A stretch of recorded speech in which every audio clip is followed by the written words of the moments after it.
Second day of the NATO summit in Washington, D.C., where leaders from around the world have gathered to address pressing international challenges. At the top of the agenda is how to sustain Western military support for Ukraine. And perhaps few leaders understand Ukrainian challenges and the NATO alliance as deeply as Czech President Petr Pavel. A former Czech army chief, he previously served as chairman of NATO's military committee and rose to the presidency earlier last year. I spoke with him in Washington earlier today and began by asking him whether he thinks Ukraine can expel Russia from the Ukrainian territories it now occupies. This should be not only Ukraine's but our ultimate goal. But we all understand that the reality on the battlefield is different from our wishes. It will be unrealistic to expect that Ukraine, with all our assistance, will be able to liberate all the occupied territories in a short time. We should strive for full sovereignty, for full control of internationally recognized borders, but it will most probably take time. When you say it will most likely take time, how long should Ukraine expect to have Russia occupy some 20% of its country? I believe first we have to stop the war, and at this moment Russia has no interest in stopping fighting, because they believe they can succeed on battlefield. And once they realize that there is no chance of getting more ground, they will be only losing manpower and equipment. Then the time comes for negotiation. We can provide Ukraine support that will convince Russia that they cannot get any further success. And that will move them to an understanding that the only way out of this conflict is at the negotiating table. And of course, the result of that negotiation will depend on in which position fighting countries will find themselves. And our intent and our interest should be that Ukraine is in the best negotiating position as possible. The U.S. and other countries have given Ukraine long-range missiles that allow them to fire on Russian forces in Crimea. Should the U.S. allow Ukraine to use those same weapons to fire deeply into Russia? Well, there was such an authorization. The Ukrainians may target military targets in Russia, not deep, but along Ukrainian border. I think it's natural, because Russia concentrates its forces and ammunition equipment just behind the border, and they should be allowed to make deep strikes to defend themselves effectively. Part of the agenda at this week's NATO summit is to advance Ukraine's membership into NATO. Is it realistic to expect that Ukraine could become a member of NATO so long as it's involved in this conflict with Russia?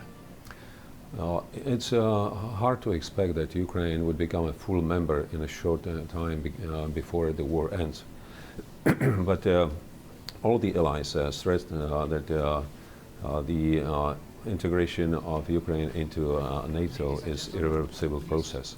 So it will continue through bilateral cooperations. It will continue through meeting NATO standards. It will continue through reforms on Ukrainian side.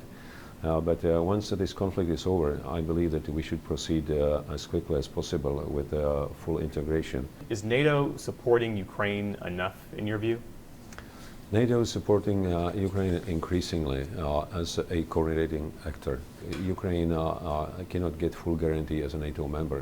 It cannot be covered by Article 5. But those bilateral arrangements, and the number is growing day by day, give Ukraine a predictable picture of what they can rely on in the case of hostilities or another crisis. It's a period that will breach this time from today to full membership. I think it is a maximum what we can do today, because raising expectations that Ukraine may become a member of NATO at this summit is obviously unrealistic.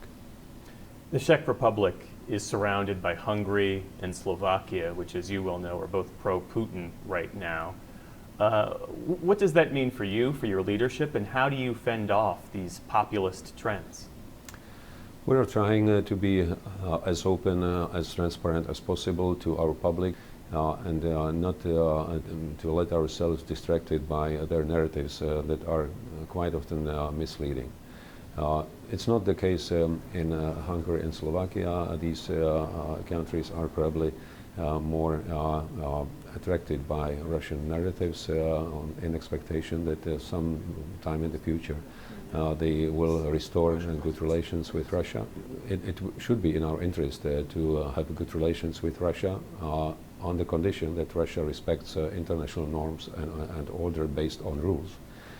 Until then, it's hard to have any meaningful relationship with Russia because it doesn't keep promises. How closely are you following the U.S. election? Well, with great interest, of course. The democratic world is always looking for a leader, someone to look at in times of crisis and difficulties.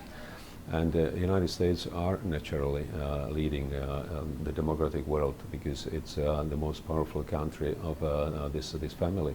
It doesn't mean that we should be all dependent on the United States. I think it's about a true partnership.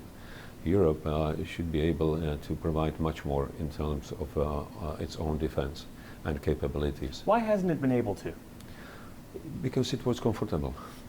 After the Cold War, when everyone believed we are now facing times of cooperation and building prosperity, European countries had a tendency to spend less on defense. Unlike US, you see a number of challenges around the world which were not so close to Europe.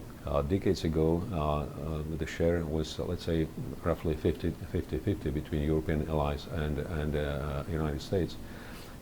Over time, it turned to 75% for United States and only 25% for Europe. It's not fair. And we should come back to the reasonable share of our responsibility. In your view, what would Donald Trump winning back the White House in November mean for the future of the NATO alliance and the security of individual NATO countries? Well, I believe with the experience that we had from his term from 2016 to 2020, he had a number of strong expressions, but in reality, he pushed the alliance in the right direction. In what ways? We may criticize the way how he presented the arguments, but the arguments themselves were fair because what he wanted was the fair share of our responsibility. A number of countries are now meeting the commitment to spend at least 2% of GDP on defense. Number of countries are heavily investing into modernization. So I think his message came through. If Donald Trump gets elected again, I don't think it will mean any disaster for Europe or Ukraine because United States are aware that they need Europe the same way as Europe needs United States. Is that a view that is shared among other NATO countries? I believe so, because a number of countries understand the rationale behind these calls on NATO European allies. Because we were truly spending much less than was necessary. And we all realize that with Russia being the most urgent and imminent threat to European security, we need effectively to do more.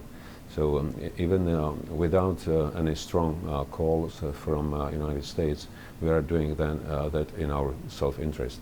Petr Pavel, President of the Czech Republic, thank you so much for your time. We appreciate it.